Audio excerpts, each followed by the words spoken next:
Sura ya 6. Mashujaa wawili wakabili mauti. Mapema katika karne ya 9, Biblia ilikuwa imetafsiriwa na kutawanywa kwa watu wa Bohemia. Ibada ya hadharani ilikuwa ikifanyika kwa lugha ya Bohemia. Gregory wa 7 alikusudia kuwatia watu utumwani. Basi tangazo lilipotolewa la kupiga marufuku ibada ya hadhara katika lugha ya Bohemia, Papa alisema inampendeza Mungu kwamba ibada yake ifanyike katika lugha isiyojulikana, lakini mbingu imeandaa watunzaji wa kweli yake, yaani kanisa. Watu wengi wa Waldenses na Albigenses walifukuzwa na mateso wakakimbilia Bohemia. Walifanya kazi siri kwa bidii, kwa hiyo imani ya kweli ilihifadhiwa hapo. Kabla Hus hajatokea, walikuwepo watu huko Bohemia walioyalaani maovu yaliyokuwa kanisani. Hofu ya maaskofu iliamshwa na mateso yakatokea juu ya Injili. Baada ya muda, amri ilitolewa kwamba watu wanaoabudu kinyume cha maongozi ya Rumi lazima wachomwe moto, lakini Wakristo walitazama kufaulu kwa imani yao. Mmoja alipokuwa akichomwa, alisema atatokea mmoja katika watu bila silaha wala cheo wala hawatamshinda. Mmoja alikuwa anatokea tayari, ambaye ushuhuda wake juu ya Rumi utayatayarukisha mataifa. John Hus alizaliwa katika jamaa ya kawaida tu na alifiwa na baba yake mapema sana. Akakuwa katika hali ya yatima. Mama yake ambaye ni mcha Mungu, aliyethamani mafundisho sana, aliazimu kuyapitia kwa mwanaye. Hus alisomea katika shule za kawaida za kwao, halafu akaingia katika chuo kikuu cha Prague akipokewa kama mtoto yatima. Katika chuo kikuu, Hus alisonga mbele kimaendeleo. Hali yake ya upole ilimpatia heshima pote. Alikuwa mfuasi mwenye juhudi wa kanisa la Rumi. Alijitahidi kuzingatia mafundisho yote yaliyotolewa nao. Alipohitimu mafundisho ya chuo kikuu, aliingia kazi ya ukasisi. Alivyopanda upesi na kupata cheo, aliungana na baraza la mfalme. Alifanywa kwa mwalimu mtaalamu. Baadaye akawa mkuu wa chuo kikuu. Mtoto yatima aliyeingia chuoni kwa rehema amekuwa mkuu katika nchi yake na jina lake likajulikana katika Ulaya yote. Jerome, ambaye baadaye alikuwa mshiriki wa Hus, alileta maandiko ya Wycliffe kutoka Uingereza. Malkia wa Uingereza ambaye aliongolewa na mahubiri ya Wycliffe alikuwa binti wa Bohemia. Kwa njia ya mvuto wake, kazi ya matengenezo ya kanisa ilienea katika nchi yake. Hus aliendelea kuipendelea kazi ya matengenezo ya kanisa. Alikuwa ameingia tayari katika barabara ambayo ingemuongoa kutoka Rumi, ingawa hakuwa tayari wakati huo. Picha mbili zilimvutia Hus. Wakati ule ule, wageni wawili walitoka Uingereza wenye elimu walikuwa wamepokea nuru ya Injili, nao wamekuja kuieneza Prague. Haukupita muda mrefu wakanyamazishwa, lakini kwa kuwa hawakutaka kuacha kusudi lao, wakatumia njia nyingine. Kwa kuwa walikuwa wachoraji wa picha pamoja na kuhubiri, wakachora picha mbili. Moja ilionyesha maingilio ya Yesu katika Yerusalemu akiwa mpole, amepanda mwanapunda, Mathayo sura 21 mstari wa 5, akifuatana na wanafunzi wake wakiwa na mavazi ya vivi hivi na bila viatu. Picha nyingine ilikuwa ya msafara wa Papa akiwa na mavazi yake rasmi na taji yenye kung'aa, akipanda farasi aliyepambwa vizuri, akitanguliwa na wenye matarumbeta na kufuatwa na maaskofu katika mavazi yao rasmi. Watu wakakusanyika kuja kuangalia picha hizo. Hakuna mtu ambaye alikosa kuzitambua. Kulikuwa na msukosuko mkubwa huko Prague, hata ikabidi wale wageni waondoke na kwenda zao, lakini picha zile zilimwingia Hus moyoni mwake, hata ikabidi asome sana maandiko ya Wycliffe na kuyatafakari. Ingawa alikuwa bado hajayakubali mafundisho yote ya Wycliffe, aliona tabia halisi ya upapa, naye akalaani majivuno, kutakabari na upotofu wa upapa. Prague iliwekwa chini ya karantini. Habari zilifika Rumi na Hus akaitwa mbele ya Papa. Kama akienda, matokeo ni kifo tu. Mfalme na malkia wa Bohemia, watu mashuhuri, jamii ya chuo kikuu na wakuu wa serikali wote wakaungana kumsihi Papa amwache Hus awe Prague, asiende Rumi ili ajibu kwa kutuma mjumbe. Badala yake, Papa alitoa hukumu ya Hus na akautangaza mji wa Prague kuwa umewekwa chini ya karantini. Hukumu ya Papa katika kipindi hicho iliwashitua watu. Watu walimhesabu Papa kuwa mwakilishi wa Mungu, kwamba yeye anazo funguo za mbinguni na za kuzimu pia, na kwamba anao uwezo wa kuleta hukumu yoyote. Watu waliamini kuwa papa asipopendezwa hawezi kumtoa mtu aliyekufa kutoka haera na kuingia raha ya milele. Huduma zote za kidini zilikomeshwa, makanisa yalifungwa, ndoa zilifungiwa katika uwanja wa kanisa, wafu walizikwa bila kufanyiwa ibada na wakazikwa popote, maandakini au mbugani. Pragi ilijaa ghasia nyingi. Watu wengi walimlaumu Hus, wakasema kuwa atolewe aende Rumi ili kutuliza ghasia. Hus aliondoka kaenda kwao kijijini, lakini hakukoma kufanya kazi yake, ila alisafiri akiwahubiria watu waliopendezwa.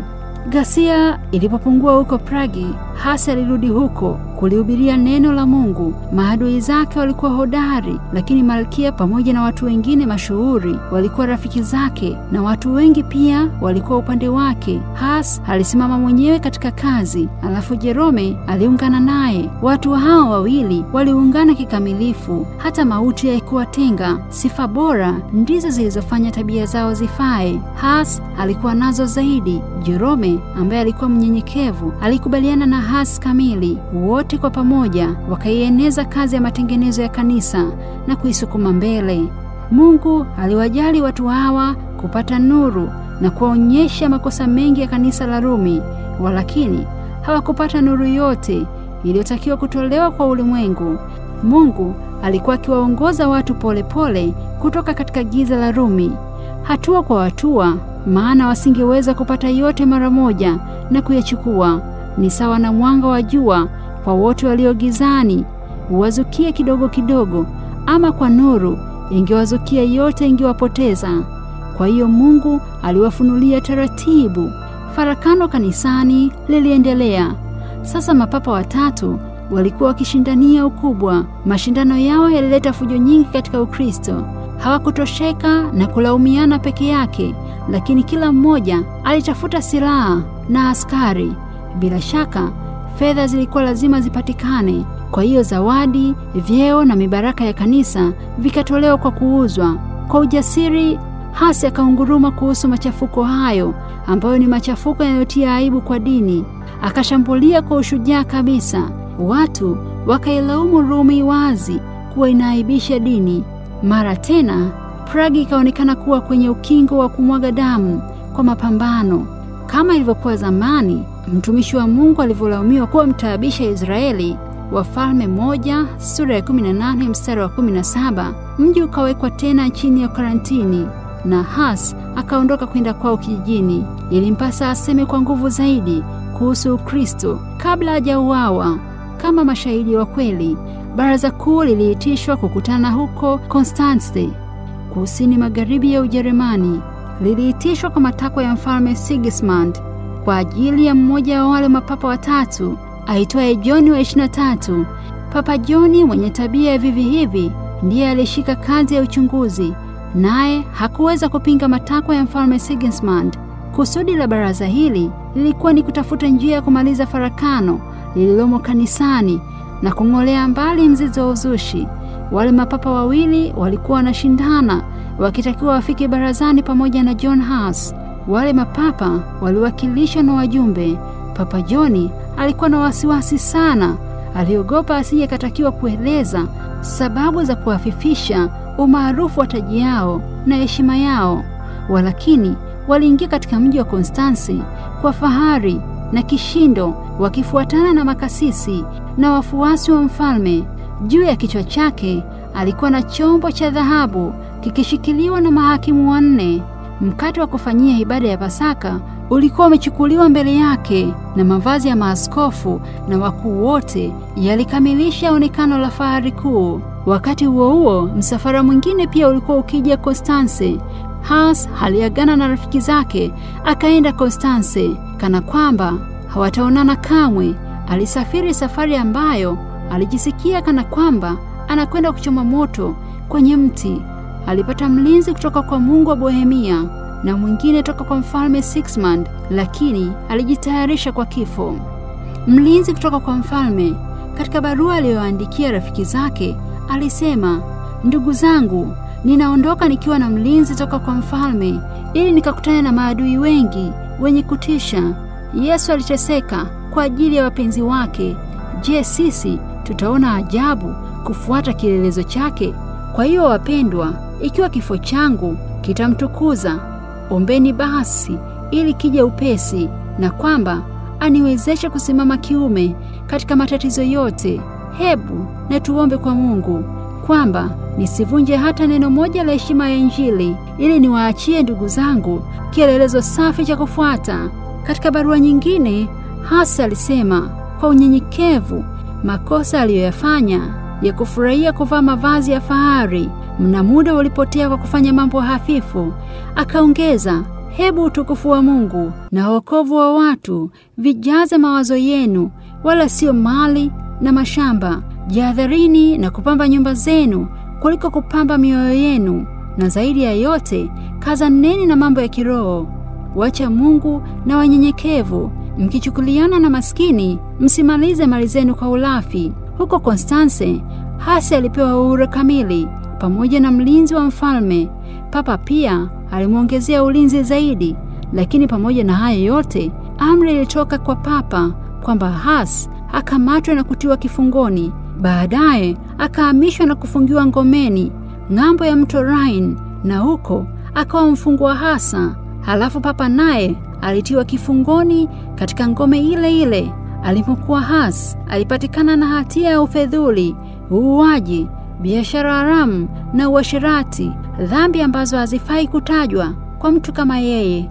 Baadaye alinyang'anywa kofia yake ya heshima. Hata wale mapapa waliokuwa wakishindania ukubwa waliondolewa pia, akachaguliwa papa mwingine. Ingawa papa mwenyewe amepatikana na dhambi kubwa kuliko Hasi kama alivyoshtakiwa na mapadri, hata hivyo baraza lile lile lilioshusha mapapa kwa ajili ya ukorofi wao liliendelea kumwangamiza Hasi, mtengenezaji wa kanisa. Kufungwa kwa Hasi kuliamsha uchungu mwingi kwa nchi ya Bohemia.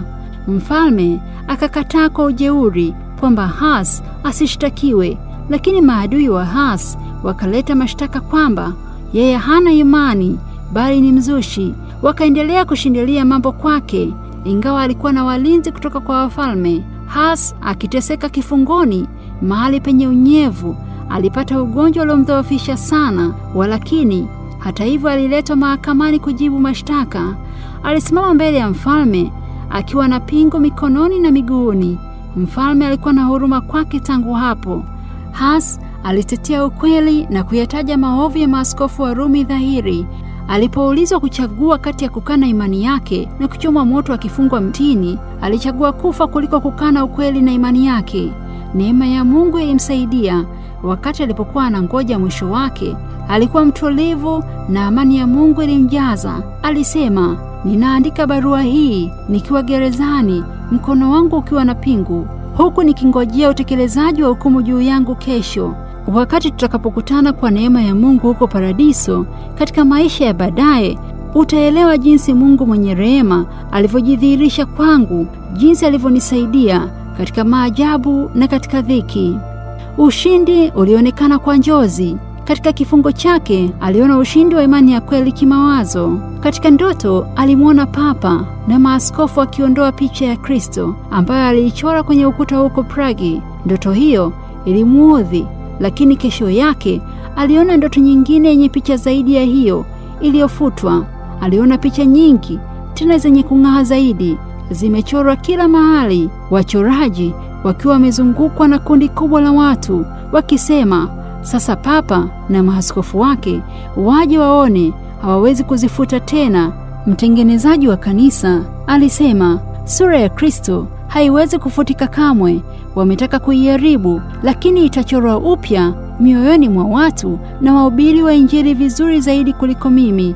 Mara mwisho Hasi aliletwa mahakamani, ambapo palikuwa pamejaa na penye fahari kuu. Palikuwako mfalme, wana wa kifalme, wajumbe wa kifalme, wakuu wa Roma, maskofu, makasisi na kundi kubwa la watu. Hasi akitakiwa mara ya pili kutoa uamuzi wake, kukana imani au kufa.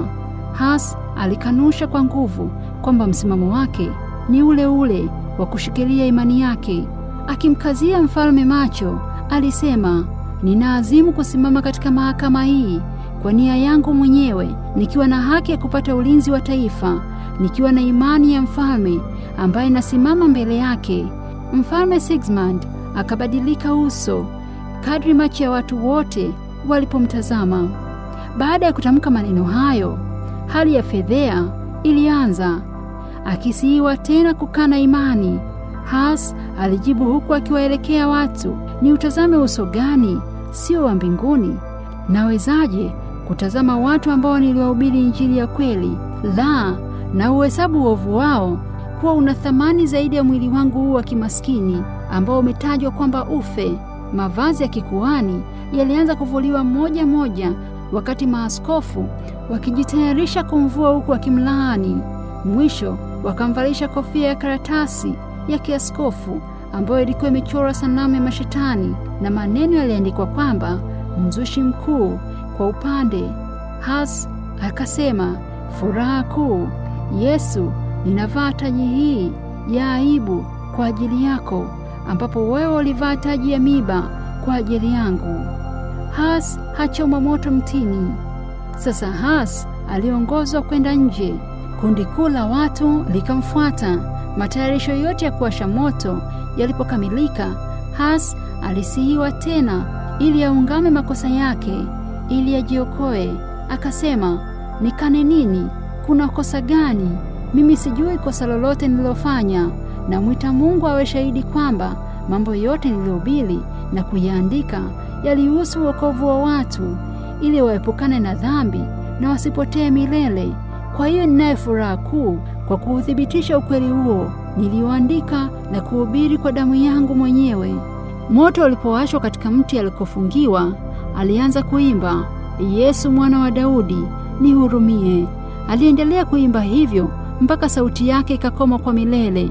Alipomalizikia katika ndimi za moto, mfuasi wa papa akizungumza baadaye kuhusu kifo cha Hus na Jerome ambaye alichomwa moto baada ya Hus, akasema, Hus na Jerome walijitayarisha kwa kifo kama wanavyojitayarisha kwa harusi. Hawakutoa neno la kulalamika kwa ajili ya maumivu. Moto ulipowashwa, wao walianza kuimba, wala ukali wa moto haukuweza kuzima sauti zao mpaka walipomalizikia humo. Mwili wa Hus ulipokwisha kuteketea, majivu yake yalikusanywa na kutupwa katika mto wa Rhine, na vivi hivi yalichukuliwa mpaka bahari kuu ili kutawanyika katika nchi zote, mfano wa mbegu inayotawanyika. Katika nchi ambazo hazikujua ujumbe wa Injili kutatokea matunda mengi na ushuhuda wa Injili. Sauti ya Hus iliyosikika katika mahakama ya Konstansi ilitoa mwangwi utakaosikika kwa vizazi vijavyo. Kielezo chake kilitia moyo wa imara kwa watu maelfu, ili wakikabiliwa na kifo wasiogope. Kifo chake kimethibitisha ulimwengu ukatili wa Rumi. Maadui wa haki waliendeleza mbele kusudi lao la uharibifu. Hata hivyo, damu ya shahidi mwingine lazima ishuhudiwe ukweli. Jerome alikuwa amemtia Hus moyo wa uthabiti, akisema kwamba ikiwa itamlazimu apate hatari yeye hatamsaidia. Aliposikia kuwa Hus amefungwa, Jerome alijitayarisha kutimiza ahadi yake. Hivyo alianza safari ya kwenda Konstanse bila kuwa na walinzi wowote. Alipofika, alijua kwamba aliingia hatarini na hata msaidia lolote Hus. Alitoroka, lakini alikamatwa na kurudishwa kwa pingu. Alipofikishwa mahakamani mara ya kwanza, usemi wake ulikutana na makelele ya mkutano yakisema, motoni, motoni. Kisha alitupwa kifungoni akilishwa chakula haba. Ukatili aliotendewa ulimletea ugonjwa, nusuri ya kufa. Hapo adui zake walikuwa na wasiwasi kwamba kama angekufa kwa ugonjwa, wangekuwa wamepoteza tazamio lao la kumchoma motoni. Hivyo walimtunza ili asife. Alikaa kifungoni muda wa mwaka mzima. Jerome asalimu amri mahakamani. Ukatili uliotendewa Hus uliwachukiza watu. Kwa hiyo mahakama ilikusudia kutomchoma Jerome. Badala yake walimlazimisha kukana imani yake. Alipewa uchaguzi: kukana imani au kuchomwa moto akifungwa mtini. Jerome, hali akiwa amedhoofishwa na ugonjwa na mateso na kifungo na hali ya upweke pamoja na masikitiko ya kifo cha Hus, alisalimu amri. aliahidi kushikamana na mafundisho ya Rumi na kuwa na imani yao. Alikubali shauri la mahakama na kuyalaani mafundisho ya Wycliffe na Hus, akikubali kuwa ni ukweli wote waliofundishwa. Lakini katika hali yake ya upweke kifungoni, alitafakari na kuona alichofanya. Alifikiri juu ya ujasiri wa Hus na akatafakari jinsi alivyoukana ukweli. Akamwaza Bwana, jinsi alivyouvumilia msalaba kwa ajili yake. Kabla ya kukana imani yake, alifikiri juu ya faraja aliyopata kwa Mungu katika mateso yake. Sasa alijuta, akaona uchungu moyoni mwake. Alijua kuwa kabla hajaafikiana na Rumi, kuna mambo mengine anayotakiwa kuyafanya. Njia ambayo ameshika itamuingiza tu katika uasi mkuu. Jerome atubu na kuwa na ujasiri. Baada ya muda mfupi, Jerome alifikishwa tena mahakamani. Kule kukiri kwa kwanza, alikokiri kwamba ameacha imani yake na kuwa atashikamana na mafundisho ya Rumi, hakukuwaridhisha mahakimu. Angejiokoa tu kwa maungamo kamili kuwa hana uhusiano tena na mafundisho ya kweli, lakini aliwazimu kukanusha maneno yake kwamba ameacha imani yake. Alikusudia kudhihirisha imani yake wazi na kufuata nyayo za mwenzake aliyechomwa moto. Kwa hiyo akafanya hivyo. Akataka apewe muda na kutaka kujitetea vizuri kama mtu anayekuwa tayari kufa. Maaskofu walisisitiza kwamba hana neno zaidi ila kurudia yale yale au kukanusha mashtaka.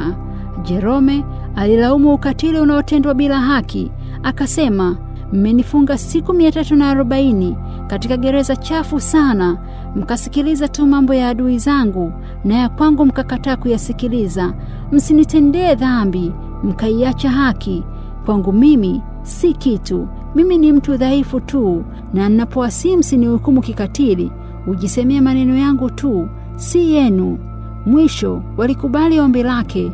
Jerome alipiga magoti mbele ya mahakama, akaomba Roho wa Mungu ayaongoze mawazo yake ili asiseme mapotofu. Kwake siku hiyo ahadi ya Yesu ilitimia kwamba, lakini hapo atakapowapeleka msifikiri jinsi mtakavyosema, maana mtapewa saa ile mtakayosema, kwa kuwa si ninyi msemayo, bali ni Roho wa Baba yenu aliye ndani yenu. Mathayo sura ya 10 mstari wa 19 na 20. Kwa muda wa mwaka mzima Jerome alikaa kifungoni. Alikaa hawezi kuona wala kusoma. Hata hivyo, alipozungumza wakati wa kujitetea, usemi wake ulikuwa wazi na wenye nguvu, kama uliandaliwa vema na mtu alikuwa na nafasi ya kujitayarisha. Alitaja orodha ndefu ya watu wema ambao walitendewa ukatili na mahakama waovu. Katika karne zote, watu wanyofu walitafuta kuinua hali ya watu waliotupwa nje. Kristo mwenyewe alihukumiwa sawa na matendo maovu, alihukumiwa na mahakimu wasio na haki. Sasa Jerome aliungama kosa alilofanya safari ya kwanza aliposema kuwa anaikana imani yake. Sasa alitoa ushuhuda wake wazi na kwamba msimamo wake ni sawa na ule wa Hus aliyeuawa, yaani mfia dini. Alisema, nilimfahamu Hus tangu utoto wake. Alikuwa mtu maarufu, mwenye haki na mtakatifu. Alihukumiwa, walakini alikuwa mwenye haki. Hata mimi niko tayari kufa. Sitaepuka mateso yanayonikabili ambayo yametayarishwa na adui zangu. Najua kuwa wao ni mashahidi wa uongo ambao siku moja watatoa hesabu mbele ya Mungu ya matendo yao maovu, maana hakuna kitu asichokijua. Jerome aliendelea kusema, dhambi zote zilizotendwa tangu utoto wangu, hakuna hata moja inayonishtaki katika dhamiri yangu na kunijutisha, sawa na ile niliyofanya hapa wakati nilipowashutumu Wycliffe na Hus kuwa ni wazushi. Hus ambaye ni bwana wangu na rafiki yangu, ndiyo nilikosea kabisa niliposhuhudia kuwa mafundisho yao ni ya uongo. Niliogopa tu kufa. Kwa hiyo useme huo na ukanusha sasa. Mwenyezi Mungu nisamehe hasa dhambi hiyo. Akiwasonda mahakimu, alisema kwa ushujaa, ninyi mliwahukumu Wycliffe na Hus kwa mambo ambayo ni hakika yasiyokanika. Hata mimi pia nafikiri kama wao. Hotuba yake iliingiliwa kati, maaskofu wakiwa wamejaa ghadhabu nyingi walipaza sauti na kusema, tunahitaji ushahidi gani zaidi? Tumeona kwa macho yetu ukaidi wa mzushi huyu. Jerome akisimama imara alisema, ninyi mnadhani kuwa mimi ninaogopa kufa? Mmenifunga gerezani mwaka mzima, mahali pabaya kabisa, panazidi kifo. Siwezi kueleza hali ya namna hiyo inayotendwa kwa Mkristo, apangiwa kufungwa na kuuawa. Mara tena fujo na makelele vikazidi. Jerome alikimbizwa kwenda gerezani. Katika watu waliosikia maneno yake walikuwamo waliovutiwa sana, hata wakatamani afunguliwe. Alitembelewa na wakuu waliomsia salimu amri mahakamani. Aliahidiwa mambo mazuri na hali bora kama atakubali kusalimu amri, lakini yeye alijibu, nionyesheni fungu la maandiko kuthibitisha kosa langu, nami nitakubali. Mmoja wa washawishi wake alisema, maandiko matakatifu ndiyo yenye kuhukumu kitu, nani atayafahamu yasipotafsiriwa na kanisa? Jerome akasema, je, mapokeo ya wanadamu yanathaminiwa kuliko injili ya Mwokozi? Akajibiwa kwa kishindo, mzushi. Mmoja akasema, nasikitika kuwa nimepoteza muda wangu bure kukusii. Naona kuwa ibilisi anakusukuma na amekujaza. Kabla ya kupita muda mrefu, aliongozwa kwenda mahali pale hasi alipochomewa. Alienda akiimba njia nzima. Uso wake uling'aa na alikuwa ametulia kabisa. Hofu ya mauti haikumtisha. Mwenye kuwasha moto alipokuwa tayari, Jerome alimwambia, anzia kuwasha upande wa uso wangu, usianzie nyuma, maana kama ningeogopa moto nisingekuwa hapa. Maneno yake ya mwisho yalikuwa ni sala, Bwana mwenye uwezo, nihurumie, unisamehe dhambi zangu, maana unajua kuwa mimi nimependa kweli yako siku zote. Baada ya kuteketea, majivu yake yalikusanywa yakatupwa katika mto wa Rhine, sawasawa na Yahas. Ndivyo wajumbe wachukuzi wa nuru ya Mungu walivyopotea.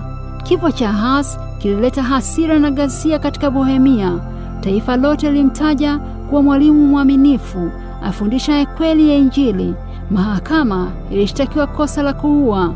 Mafundisho ya Yahas yaliwavutia watu wengi kuliko hapo zamani, na watu wengi waliamini. Basi papa na mfalme waliungana pamoja ili kuangamiza watu wenye imani. Kwa hiyo majeshi ya mfalme Sigismund yalimwagwa Bohemia kwa kazi hiyo. Lakini mkombozi aliyetokea Ziska, ambaye alikuwa amiri jeshi hodari sana, aliongoza majeshi ya Bohemia. Watu hao waliutumainia msaada wa Mungu, waliweza kuyakabili majeshi makuu yaliyowavamia. Mfalme alivamia Bohemia mara nyingi, na kila mara majeshi yake yalirudishwa nyuma kwa hasira kubwa. Wafuasi wa Yahas walishtushwa na kifo cha ukatili, wakawa wakali, wala hakuna kitu kilichoweza kusimama mbele yao. Shujaa Ziska alikufa na mahali pake pakashikwa na shujaa zaidi, jina lake Procopius. Papa alitangaza vita na wafuasi wa Yahas. Kwa hiyo jeshi kuu mno likapelekwa Bohemia kivamizi. Matokeo ni kuwa litashindwa vibaya kwa hasara kuu. Katika nchi zote za Ulaya mahali papa alipokuwa akitawala, michango ilianzishwa ya fedha na mali, askari, zana za vita na kadhalika. Basi jeshi kubwa mno likavamia Bohemia. Watu wakaungana kuwafukuza. Majeshi mawili yakakabiliana, ila tu mto uliwatenga. Wavamizi walikuwa wengi mno. Baada ya kuvuka mto na kuwashambulia wafuasi wa Yahas, walisimama wakiwatazama wapiganaji. Kwa ghafla, kishindo cha kimiujiza kikawaangukia wavamizi. Mara wakatawanyika kama wanaofukuzwa kwa uwezo usiojulikana. Wafuasi wa Yahas wakawakimbiza na kuangamiza wengi sana. Vita badala ya kuharibu Bohemia ilistawisha. Baada ya miaka michache, chini ya papa mwingine, jeshi likatumwa kuvamia Bohemia kwa mguu. Wafuasi wa Yahas wakajifanya kukimbia ili wawavute adui waingie katikati ya nchi. Mwisho jeshi la Procopius likawashambulia. Hofu kuu ikawashika hata kabla wa Yahas hawajawafikia. Watu wote wakuu, majemedari, askari wakakimbia huku wakitupa silaha zao chini. Mara hiyo tena wakaanguka mikononi mwa Yahas. Mara nyingine tena jeshi lilofundishwa lilipotumwa likakimbizwa na uwezo wa kimiujiza. aliyempigania Gideoni na watu 300 ndiye aliwapigania wafuasi wa Ahaz. Waamuzi sura ya 7 mstari wa 19 mpaka 25. Zaburi sura ya 53 mstari wa 5. Walisalitiwa kijanja. Viongozi wa papa mwishowe walitumia njia ya mazungumzo ya kijanja kana kwamba wana nia njema, kumbe sivyo. Makubaliano yalifikiwa ambayo yaliwasaliti watu wa Bohemia na kuwaweka chini ya mamlaka ya papa, yaani utawala wa Rumi. Watu wa Bohemia walitaja masharti 4 ya amani baina yao na Rumi. Sharti la kwanza, uhuru wa kuhubiri na kufundisha Biblia bila kuingiliwa. La pili, haki ya kanisa zima kutumia mkate na divai wakati wa meza ya Bwana na uhuru wa kuabudu kwa kutumia lugha ya watu.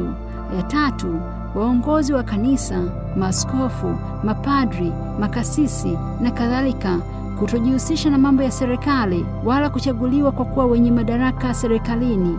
Na 4, kuhusu uvunjaji wa sheria mahakamani. Kuhusu uvunjaji wa sheria, mahakama za serikali ziwashughulikie wote wanaohusika, kama ni askofu au Mkristo wa kawaida.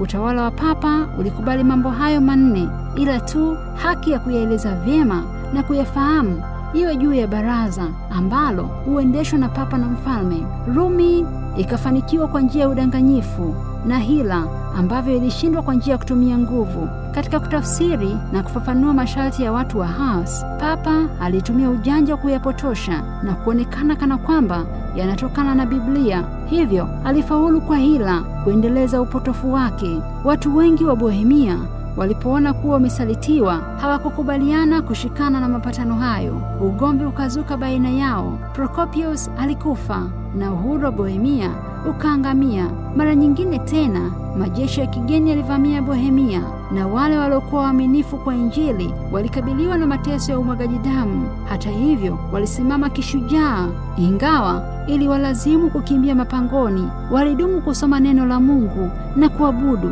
Kwa njia ya wajumbe walitumwa kwa siri kwenda nchi nyingine. Walielewa kuwa katika milima ya Alps kulikuwapo na kanisa la watu waaminifu, wacha Mungu, wanaoshika kanuni ya Biblia na kuupinga upotofu wa Rumi. Basi wakawa wakiwasiliana na Waldenses kwa furaha, maana ni wenzao katika Ukristo. Watu wa Bohemia wakishikilia kanuni za Biblia walisimama imara, wakingoja, na hata katika nyakati za giza la mateso makali walizidi kuwa imara kama walinzi wa usiku wangojavyo mapumziko ya asubuhi.